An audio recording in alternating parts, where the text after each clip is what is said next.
नमस्कार। भारत गांव का देश है और आज भी ज़्यादा आबादी गांव में रहती है। ग्रामीण आबादी भारत की अर्थव्यवस्था और संस्कृति का एक महत्वपूर्ण हिस्सा है। ऐसे में ग्राम पंचायतों के समग्र विकास के लिए सरकार किस तरह से काम कर रही है और क्या उपलब्धियां रही हैं, इसी विषय पर जानकारी देने के लिए हमारे साथ हैं जनपद चंदौली के जिला पंचायत राज अधिकारी नीरज कुमार सिन्हा। नीरज जी, कार्यक्रम में आपका बहुत बहुत स्वागत है। धन्यवाद। ग्राम पंचायत जो कि गांव की कहा जाए कि एक बहुत ही संवैधानिक संस्था है और ग्राम पंचायतों के समग्र विकास के लिए ग्रामीण समुदायों के आर्थिक, राजनीतिक और व्यक्तिगत विकास के लिए वहाँ का विकास बहुत ज़रूरी है। तो ऐसे में सरकार किस तरह की योजनाएं चला रही हैं?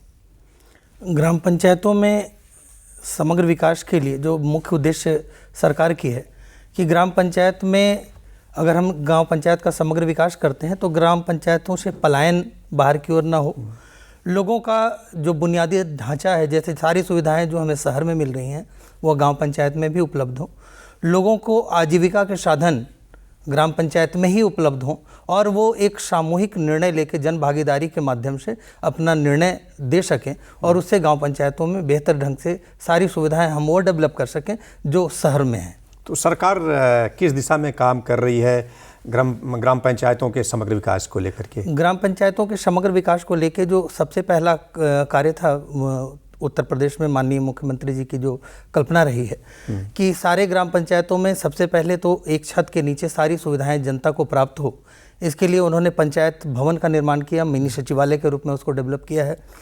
उन सचिवालयों में पंचायत सहायक की नियुक्ति की है और सारी सुविधाएं जो एक सहज जनसेवा केंद्र से मिल सकती थी वो सारी सुविधाएं वहां देने की कोशिश की है। मतलब सुविधाओं में क्या क्या है? जैसे आजकल लोगों को तो वही हमको लगता है कि जन्म अगर मृत्यु प्रमाण पत्र बनवाना हो तो ग्राम पंचायत से ही बन जाता है। हाँ, जन्म मृत्यु प्रमाण पत्र के अलावा आय, जाति, निवास और इस तरह की जैसे खतौनी की सुविधा भी वहीं से निकल जाती है। 273 सेवाएँ ऐसी हैं जो उनको मिल सकती है। अगर कोई पासपोर्ट के लिए आवेदन भी करना चाहे तो वो भी वो ग्राम पंचायत से कर सकता है। मतलब वहाँ से वो प्रोसेस कर सकता है? हाँ, प्रोसेस कर उसको शहर में आने की जरूरत नहीं पड़ेगी? बिल्कुल जरूरत नहीं पड़ेगी।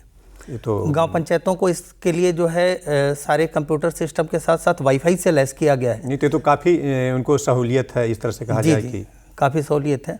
और निश्चित रूप से इसका असर देखने को ये मिल रहा है कि लोग जो शिकायतें लेकर विकास खंडों पर या जनपदों पे आते थे और उनको सुविधाएं देने में काफ़ी समय लगता था, तो वो एक तत्काल सुविधा उन्हें वहाँ पे मिल जा रही है और कहीं ज़्यादा दूर जाना नहीं पड़ रहा है। और जिला स्तर पर जो योजनाएं हैं गांव से संबंधित, वो भी हमको लगता है वहीं ग्राम पंचायत भवन से ही उनको मिल जाती होगी। हाँ, ग्राम पंचायत भवन पे जो पंचायत सहायक का पोर्टल है उस पर सारी सुविधाएं दी गई हैं। उसमें जो भी योजना चल रही है, चाहे वो जिसके लिए है, युवा के लिए है, महिला के लिए है, वृद्ध के लिए है, उन सारी योजनाओं की जानकारी उनके पोर्टल पे है, वह उनसे प्राप्त कर सकते हैं। साथ साथ यहाँ पे यह भी सुविधा है कि अगर वो किसी योजनाओं के अंतर्गत अपना आवेदन भी करना चाहते हैं तो वहाँ से उनके आवेदन हो सकते हैं। नीरज जी, समग्र विकास में होता है कि उनका आर्थिक विकास हो, व्यक्तिगत हो, राजनीतिक हो, तो ये समग्र विकास का उद्देश्य क्या है? समग्र विकास का उद्देश्य मुख्य रूप से यही है कि उनका आर्थिक ढांचा भी मजबूत हो। कहीं अगर किसी को किसी चीज़ की ज़रूरत हो, सपोज करिए किसी को अगर कोई लोन लेने की आवश्यकता है, तो वो कौन सी योजना में एलिजिबल होगा, अगर वो चाहे तो वहाँ से पंचायत भवन पे बैठे बैठे ही वह सर्च करके देख सकता है कि हमारे लिए कौन सी योजनाएं हैं और पंचायत सहायक उसमें काफ़ी मददगार होता है।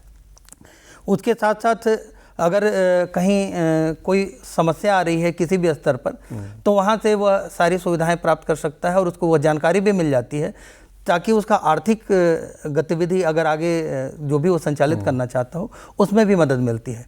आप देख रहे होंगे कि अगर हम पुराने ग्राम पंचायत को देखें और आज 10 साल के बाद के ग्राम पंचायत की ओर नज़र डालें तो इंफ्रास्ट्रक्चर्स इतने अधिक डेवलप हो गए हैं कि कहीं गांव पंचायत से बाहर जाने की ज़रूरत नहीं है। पंचायत सचिवालय हो गया, ओपन जिम हो गए, सड़कें हो गई, नाली हो गए, जी, तालाब भी हो गए और सोलर लाइट भी काफ़ी जी, सोलर लाइट है। पीएम सूर्य घर योजना के अंतर्गत सोलर लाइट की भी सुविधा दी जा रही है।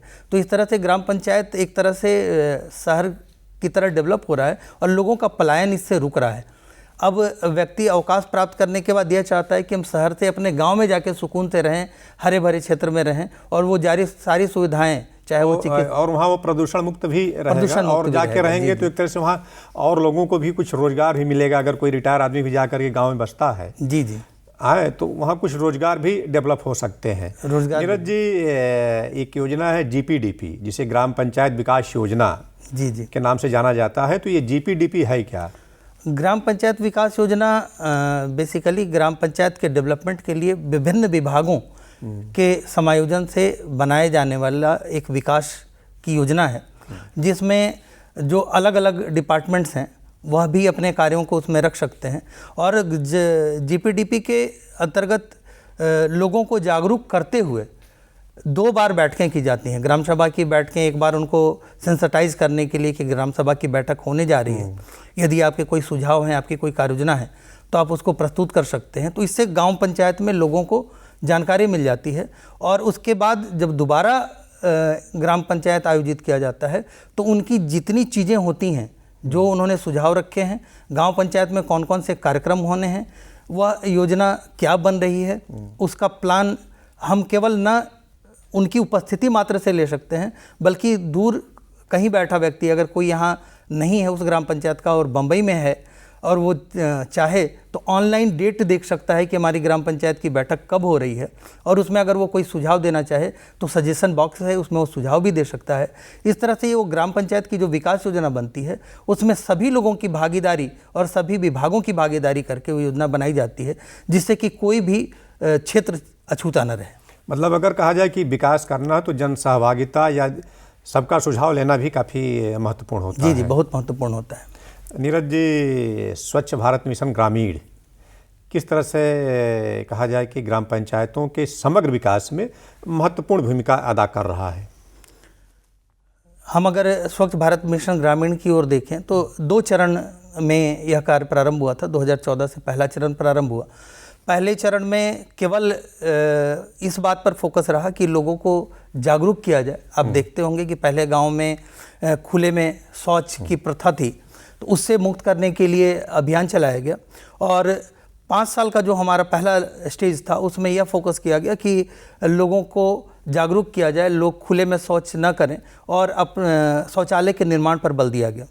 SBM फेज का दूसरा चरण जो आया, उस चरण में केवल शौचालय निर्माण पे ही नहीं बल्कि इस बात पर विशेष बल दिया गया कि लोगों को स्वच्छता के लिए हम और कौन कौन सी सुविधाएं दे सकते हैं, जैसे सॉलिड वेस्ट मैनेजमेंट है, लिक्विड वेस्ट मैनेजमेंट है, और मेंस्ट्रुअल हाइजीन के संबंध में लोगों को जागरूक करने की बात है, फीकल स्लज मैनेजमेंट है। तो यह सेकंड स्टेज में है, जिससे न केवल पर्यावरण की स्वच्छता होगी बल्कि आम जीवन अगर स्वच्छ होगा, लोग स्वस्थ होंगे तो उन आर्थिक रूप से वो संबल होंगे, दवाइयों पे भी उनका खर्च कम। हाँ, इसलिए कि अगर साफ़ सुथरा हमारा गांव रहेगा तो जो बीमारियां होती हैं तो एक तरह से उनका आर्थिक बचत भी होगा। जी, वो तो मतलब एक तरह से कहा जाए कि जो ग्रामीण स्वच्छ भारत मिशन है उसका प्रभाव काफ़ी देखने को मिला है गाँव में।